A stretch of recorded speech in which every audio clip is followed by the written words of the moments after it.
찬양하며 주님 앞에 영광 돌리길 원합니다. 할렐루야. 5월은 가정의 달이고 오늘은 사실 어린이 주일입니다만 우리 교회가 어린이 부가 없어진 지 좀 됐습니다.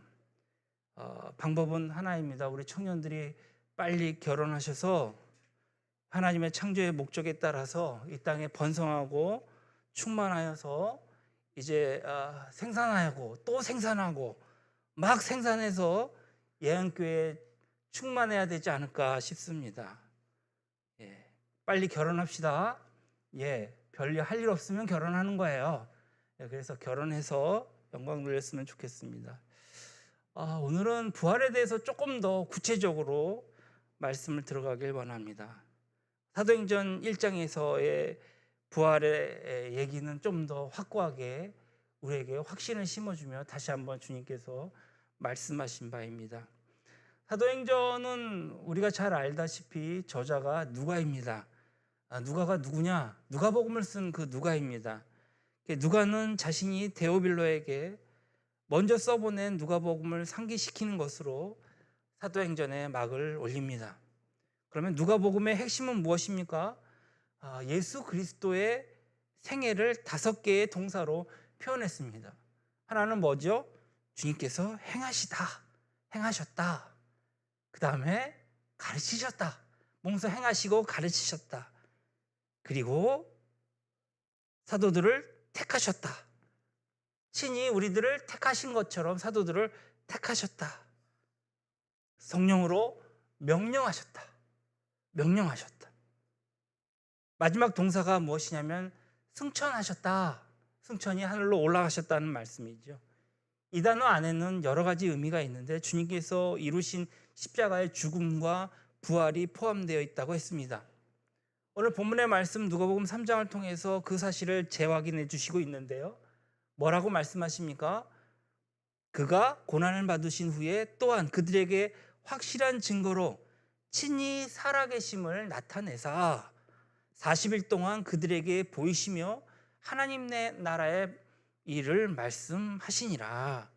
누가는 이 구절을 통해서 누가복음의 긍정적인 목적이 예수님의 부활을 전하는 데 있음을 분명히 밝히고 있는 것입니다. 누가복음은 몇 장으로 구성되어 있죠?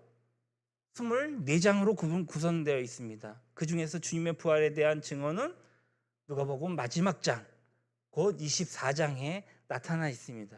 주님의 부활과 부활 이후에 제자들에게 당신의 살아계심을 나타내 보이신 내용이 24장 단 한 장에만 기록되어 있는 것이죠. 그 한 장은 누가복음 전체의 4분의 1에 지나지 않습니다. 그러나 누가복음을 기록한 진정한 이유는 바로 다름 아니라 이 한 장에 있는 것입니다. 그러니까 누가복음 1장부터 23장까지는 그 마지막 한 장을 위해 존재하는 것이다 라고 말해도 과언이 아닙니다.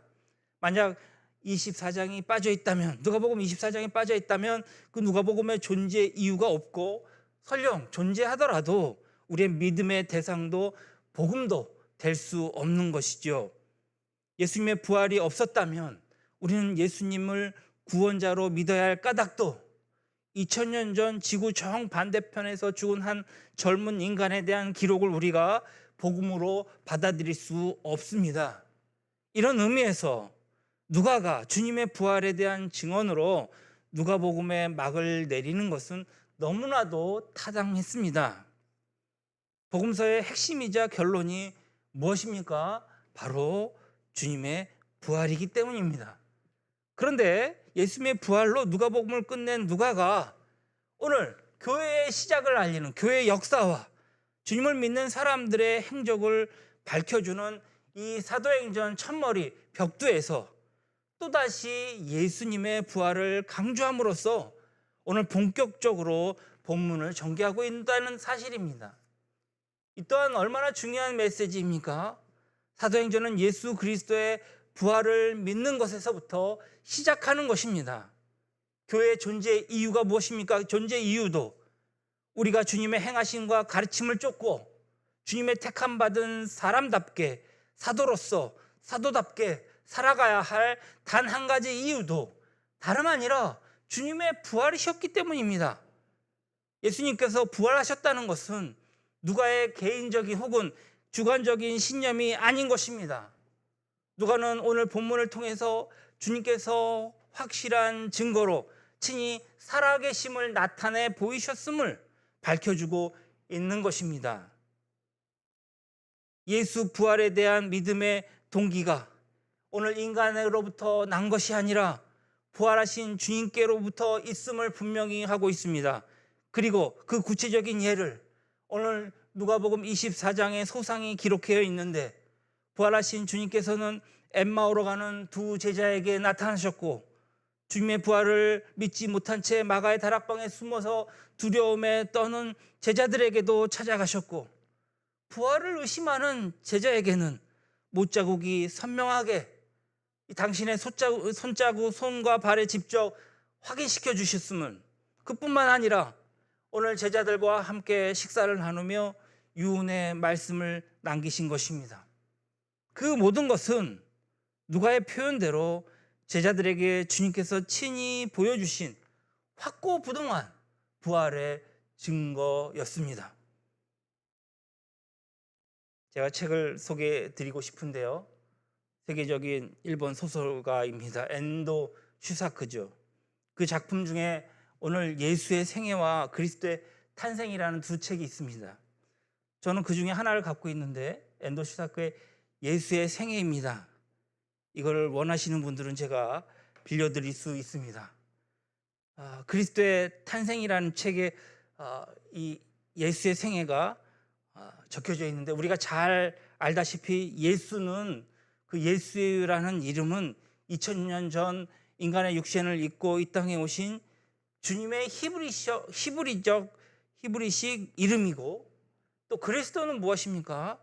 구원자를 뜻하는, 그러니까 히브리의 메세야, 곧 히브리식 발음으로, 헬라어 발음으로 그리스도, 구원자라는 뜻입니다. 우리가 주님을 가리켜서 예수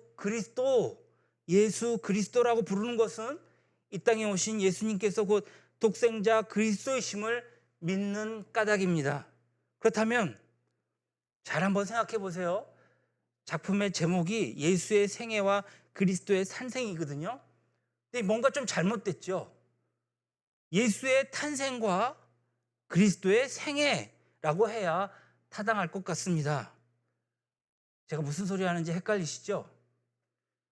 주님께서 그리스도의 공생애를 시작하기 전에 인간 예수님의 탄생이 선행되어야 하기 때문입니다. 그런데 오늘 엔도 슈사크가 굳이 탄생과 생애의 순서를 바꿔서 예수님의 탄생이라 아니하고 예수의 생애라고 이렇게 얘기했어요. 그리고 그리스도의 탄생이라 했습니다. 여기에는 그럴 만한 이유가 있습니다. 사실 엔도 슈사크는 독실한 카톨릭 신자였습니다. 평소에 그가 지을 수 없던 두 가지 의문이 있었습니다. 그러니까 예수님에 대한 복음서의 증언을 아무리 읽어봐도 기적적인 이야기를 제외한다면 예수님의 동시대 혹은 이전의 선지자나 랍비와 큰 차이가 없었다는 것입니다. 예수님과 같은 가르침을 설파한 랍비는 성경에서 만나기가 그리 어려운 문제가 아니었습니다. 게다가 예수님은 당신의 이 죽음 앞에서 너무나도 무기력했습니다. 엔도 슈사크의 표현을 빌리자면 예수님은 마치 개처럼 끌려가 봄볕에 내리쬐는 골고다 언덕에서 비참하게 죽었을 따름입니다. 현세에서 그토록 무력한 생애를 살았을 뿐인 이 예수님이 돌아가신 뒤에 어떻게 사람들에게 하나님의 아들로, 인류의 구원자로 받아들여질 수 있었느냐 하는 것이 바로 이 엔도의 이 첫 번째 질문이었습니다. 두 번째 질문은 예수님의 제자들에 관한 것이었습니다. 제자들은 한결같이 비겁하고 겁쟁이들이었습니다. 그들은 예수님이 체포되자마자 예수님을 배신했고, 혹 자신들에게 가해질지도 모를 그 핍박에 겁에 질려 먹고 십자가에 못 박히신 예수님을 버리고 도망간 그런 가짜는 인간들이었습니다. 그 한심한 인간들이 예수님께서 돌아가신 뒤에 도리어 예수님을 위해 자신의 목숨을 어떻게 바칠 수 있었는가? 상식적으로 볼 때 상대가 살아있을 때 배신자라면 상대가 죽은 뒤에는 아예 외면하는 것이 인지상정 아니겠습니까? 그런데 그 비겁한 배신자들이 대체 무슨 까닭으로 예수님 사후에 예수님을 향한 그토록 강렬한 신앙의 소유자가 되었는가? 이 두 질문의 해답을 엔더 슈사크는 바로 이렇게 찾고 있습니다. 그것은 바로 예수님의 부활입니다. 예수의 부활이 아니고는 결코 설명할 수 없는 일들입니다. 무력하게 돌아가신 예수님이 그리스도가 될 수 있었던 것, 비겁한 제자들이 주님을 위해 그들의 목숨을 던질 수 있었던 것도 모두 예수님의 부활로 인함입니다. 그래서 엔더 슈사크는 자신의 작품을 예수님의 생애, 그리스도의 탄생이라고 했습니다. 그러니까 예수님의 삶, 또 구원자로서의 부활, 예수님이 당신의 생애의 마지막에 보여준 부활을 믿는 사람에게만 예수님이 그리스도일 수 있다는 의미인 것입니다. 부활하신 예수님을 만난 제자들은 그 이후에 예수님의 부활을 증언하는 데에 그들의 전 생애를 걸은 것입니다. 그 대가로 그들에게 주어진 것은 세상의 권세나 영광 혹은 부가 결코 아니었습니다. 원형극장에서 사자의 밥이 되거나 참수형을 당하거나 화양을 당한 것입니다. 하지만 그들은 개의치 않았습니다. 그들은 죽음을 두려워하지 않고 주님께서 다시 사셨고 예수님이 부활하셨다고 하는 한결같은 외침에 정말 목숨을 다 걸고 그들은 죽어간 것입니다. 그들은 모두 부활하신 예수님을 진짜 만난 자들이었습니다.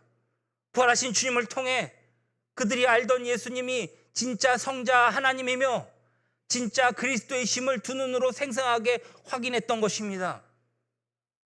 이렇듯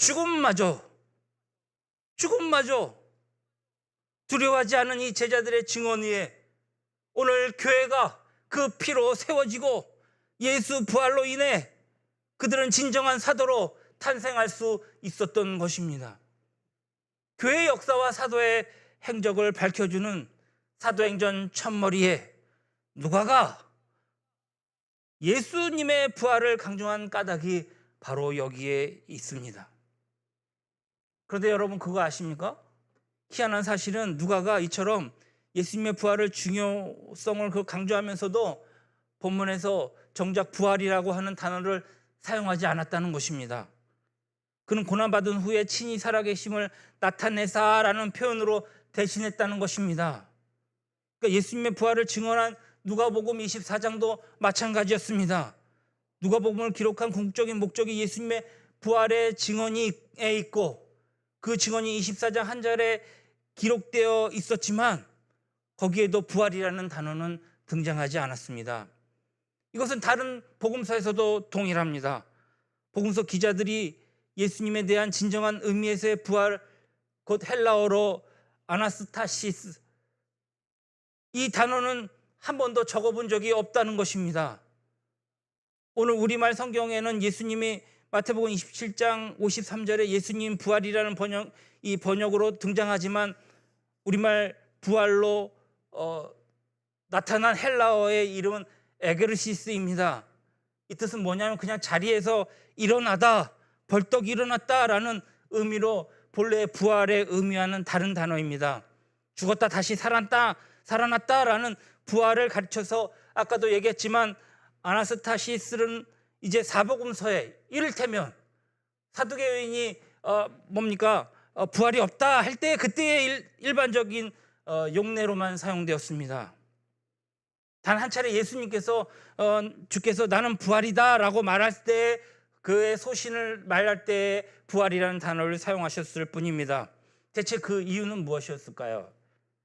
2000년 전 헬라어를 사용했던 사람들이 부활이라는 단어에 대한 지니고 있던 보편적인 인식 때문입니다. 당시 사람들이 부활의 언급은 두 가지 경우일 뿐입니다. 하나는 부활은 절대 없다라는 의미에서, 두 번째는 뭐냐면 부활이란, 그러니까 현실과 상관없는 형질과 동떨어진 신화나 전설 속의 이야기로 인식해서 이럴 때에 이 부활의 단어에 대해서 이렇게 거부감을 느낀 것입니다. 죽어서 이미 무덤에 장세 지낸 이 시체가 다시 일어날 수 있다라는 것을 아무도 믿지 않은, 지금이나 그때나 똑같은 그러한 시대였다는 것이죠. 그런 상황에서 복음서 기자들이 부활이라는 단어를 사용했을 경우 사람들이 그 부활의 의미를 복음서 기자들의 의도한 바대로 받아들일 리가 없었기 때문에 그들은 부활이라는 단어를 사용하지 않은 것입니다. 필경 사람들은 제자들이 말하는 부활을 거짓말이나 허황된 신화로 받아들였을 것입니다. 이것이 복음서 기자들이 복음서에서 예수님의 부활이란 그런 단어를 사용하지 않은 이유입니다. 대신 예수님의 부활을 다른 식으로 표현하였습니다. 주님께서 십자가에 못 박혀 돌아가신 지 사흘이 되던 날 새벽에 이제 여인들이 주님의 무덤으로 갔을 때에 무덤은 이미 비어 있지 않았습니까? 그 사실을 확인하려고 두려움과 근심에 사로잡힌 여인들에게 천사가 이렇게 얘기했습니다. 어찌하여 살아있는 자를 죽은 자 가운데서 찾느냐? 여기 계시지 않고 살아나셨느니라. 누가는 예수님의 부활을 죽은 자 가운데서 살아나셨다라고 표현하고 있습니다. 또 마태복음 24장 6절로 7절 상반절에는 그가 좀 더 상세하게 명료하게 기록하고 있는데, 그가 여기 계시지 않고 그가 말씀하시던 대로 살아나셨느니라. 와서 그가 누우셨던 곳을 보라. 또 빨리 가서 그의 제자들에게 이르되 그가 죽은 자 가운데서 살아나셨고 너희보다 먼저 갈릴리로 가시나니 거기서 너희를 배우리라. 그런가 하면 요한복음 우리가 지난주 지지난주 함께 나누었던 20장 9절 아니면 21장 14절을 역시 부활을 죽은 자 가운데서 살아난 것으로 그렇게 동일하게 표현한 것입니다. 우리말로 죽은 자로 번역된 헬라어는 시체입니다. 시체. 즉 복음서 기자들은 예수님의 부활을 시체 가운데서 살아난 것으로 표현했다는 것입니다. 예수님의 부활이 당시 헬라어 부활에 대한 사람들의 보편적인 인식처럼 황당한 거짓말이나 허황한 신화가 아니라, 또는 예수님께서 요즘 드라마에서 나오는 무슨 큰 사고를 당해서 가사 상태, 그러니까 콤마 상태에 빠졌다가 의식을 회복하는 것이 아니라 오늘 못 박혀서 예수님께서 실제로 돌아가신 뒤 시신 상태에서 살아나셨음을 그 누구도 오해할 수 없게끔 정확하게 증언하려 한 것이지요. 그래서 누가는 본문 속에서도 주님의 부활을 고난받으신 후에 친히 살아 계심을 나타내사라고 기록했습니다. 여기서 우리는 이런 표현과 더불어 사도행전을 본격적으로 정말 전개하는 누가의 의도를 간파해야 할 것입니다. 주님의 부활은 단지 어떤 상징적인 의미 혹은 추상적인 개념이나 이론으로 받아들이는 그러한 사람은 오늘 사도행전의 사람이 될 수 없다는 것입니다. 예수님께서 우리를 위해 실제로 돌아가셨고 무덤 속 시신의 상태에서 사망의 권세를 깨트리고 다시 살아나심을 믿는 사람만이 참된 교회의 아름다운 교회의 일원으로 이룰 수 있고 사도행전으로 엮어질 수 있다는 것입니다. 성경의 핵심이 인간의 죄값을 치르기 위해 돌아가신 예수님이 오늘 시신 가운데 살아나셨다고 나셨는 데 있고, 기독교의 핵심 또한 바로 거기서부터 시작하는 것이기 때문입니다. 오늘 우리는 사도신경을 같이 외웠습니다. 그것은 우리의 신앙을 하나님 앞에 고백한 것입니다. 그 가운데 본디오 빌라도에게 고난을 받으사 십자가에 못 박혀 죽으시고 장사한 지 사흘 만에 죽은 자 가운데서 다시 살아나시며 라는 구절이 있지 않습니까? 우리 역시 2000년 전 누가와 마찬가지로 추상적인 의미의 부활이 아니라 오늘 십자가에 못 박혀 돌아가신 주님께서 오늘 시신 상태에서 다시 살아나셨음을 믿는다고 우리가 주일마다 고백하고 있는 것입니다. 그렇다면 과연 어느 누가 입으로 고백하는 이 고백에 그치지 않고 정말 죽은 자 가운데서 다시 살아나신 주님을 쫓아 자신의 삶으로 이 시대와 교회와 사도행전을 이루어가는 사람이겠습니까? 언젠가는 나 역시도 자기 자신 역시 공동체 묘지의 시신으로 들어놓을 수밖에 없음을 인식하는 사람일 것입니다. 자신이 나이와 상관없이 마치 천년 만년 살 것 같은 착각에 빠져 사는 사람이라면 아무리 우리가 매주 사도행전을 외워도 사도신경을 외워도 시진 가운데에서 살아계신 예수님과 개인적으로 인격적으로 깊은 관계에 맺기는 쉽지 않습니다. 혹 맺는다 해도 그 관계가 깊어질 리 없을 것입니다. 하지만 언젠가는 공동묘지에서 시체로 썩어 문드러질 자신의 실체를 단 한 번이라도 정말 통감하는 사람은 오늘 예수 그리스도 안에서 예수 그리스도를 힘입어 자신의 삶을 오늘 참된 교회와 사도행전으로 일구어 갈 수밖에 없을 것입니다. 시체로 문드러질 자신에게 시신 가운데서 영원히 살아나신 예수님 외에 다른 구원자가 있을 수 없고 사망의 권세를 깨뜨리신 예수 그리스도 안에서만 영원한 생명을 누릴 수 있음을 확실히 아는 까닭입니다. 오늘 신약성경 골로새서 4장 13절에 등장하는 도시 히에라폴리스는 신성한 도시라는 뜻을 갖고 있습니다. 이곳은 현재 터키 파무칼라에 있는 그 장소인데 석회봉 위에 건설되어 있는 고대 도시입니다. 저도 이곳에 꼭 한번 가보고 싶습니다. 옛사람들은 거대한 석회벽 사이로 온천수가 흐르는 등 아주 신비한 자연환경을 보면서 이곳을 신성한 도시로 간주하였고 또 먼 도시의 사람들조차도 죽은 후에는 여기에 묻히기를 간절히 원했다고 합니다. 그래서인지 성 안에 온통 폐허뿐인데도 불구하고 성문 밖에 북쪽에는 옛 공동 묘지터가 있는데 그곳에는 아직도 1200개 정도의 갖가지 형태의 석관묘들과 비석들이 남아있다고 합니다. 석관묘들은 예외 없이 뚜껑이 아무렇게나 열려져 있는데 아득한 옛 시절에 이미 많은 도둑질로 독을 당했음을 알려주고 있습니다.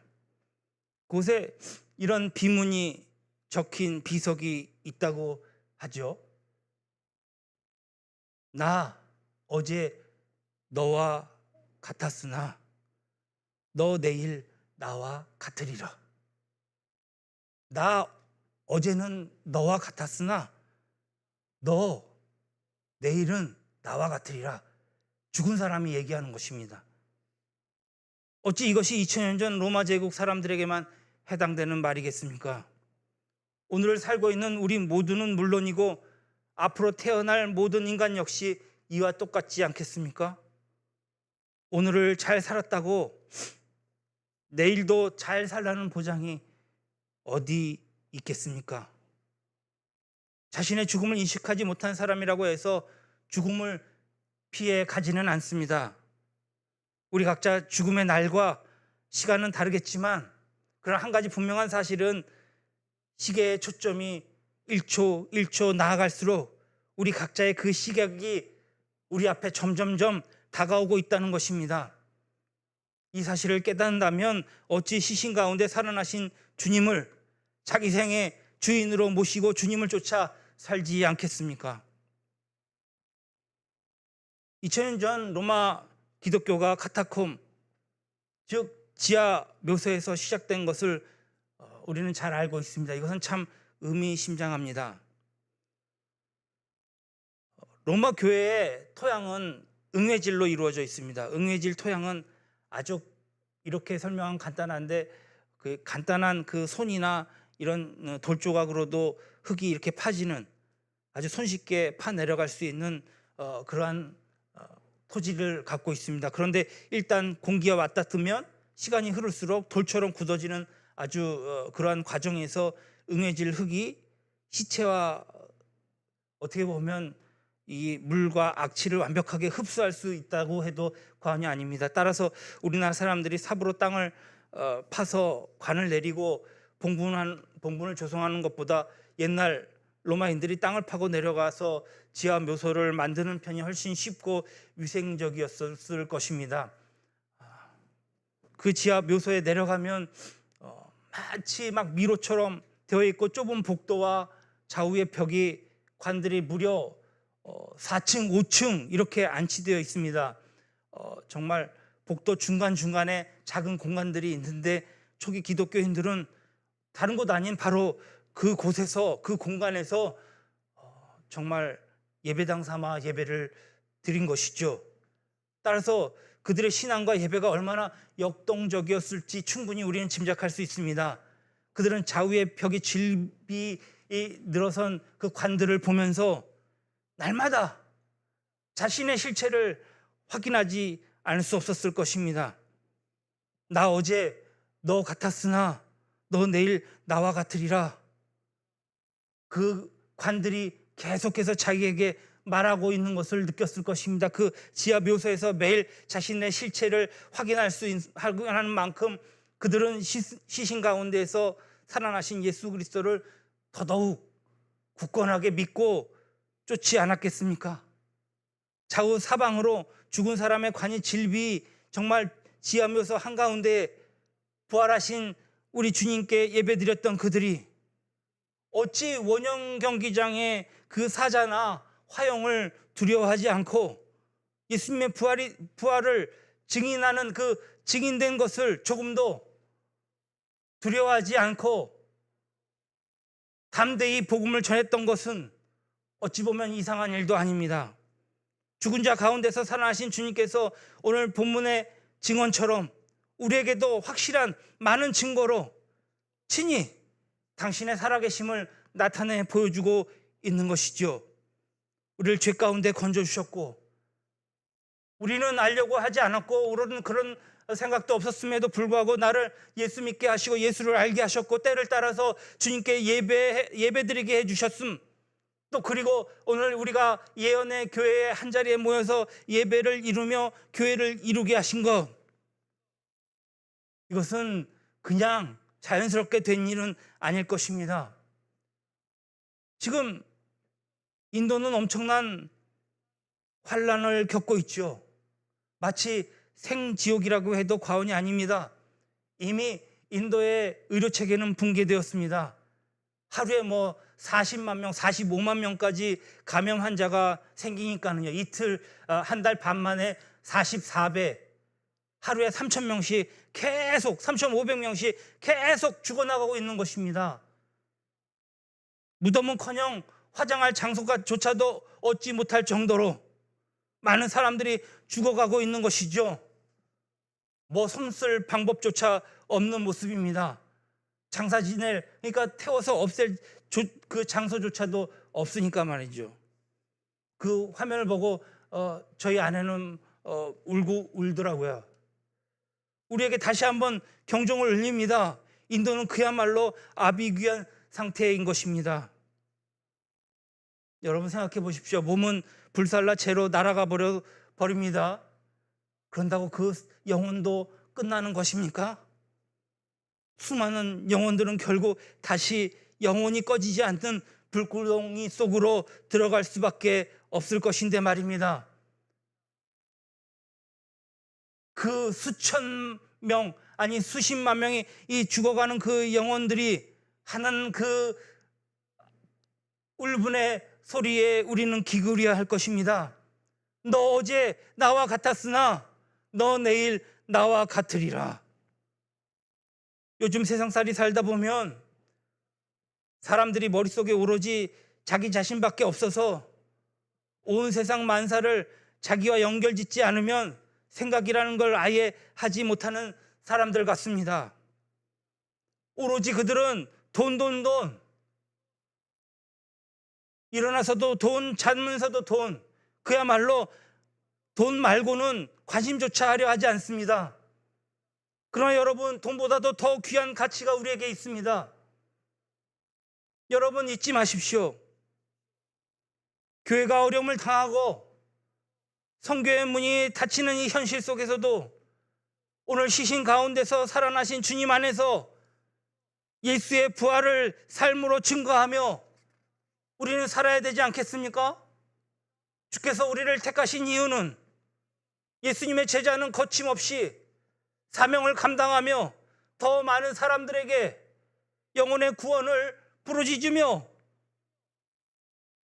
우리가 살아나신 이 예수님을 전하기 위해 힘써야 하지 않겠습니까?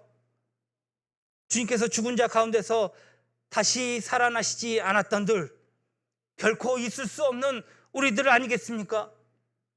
주님의 이름으로 이루어진 이 모든 것에 대하여 한 번만 더 생각해 보면 감사하지 않을 수 없고, 부활하신 예수 그리스도를 전하며 정말 살아계신 예수, 우리에게 생명을 주신 영원한 생명 되시는 예수를 증거하지 않겠습니까? 하나님 앞에 부활을 증거하는 정말 지혜로운 예언의 성도들이 다 되시기를 주님의 이름으로 축원합니다. 기도하시겠습니다.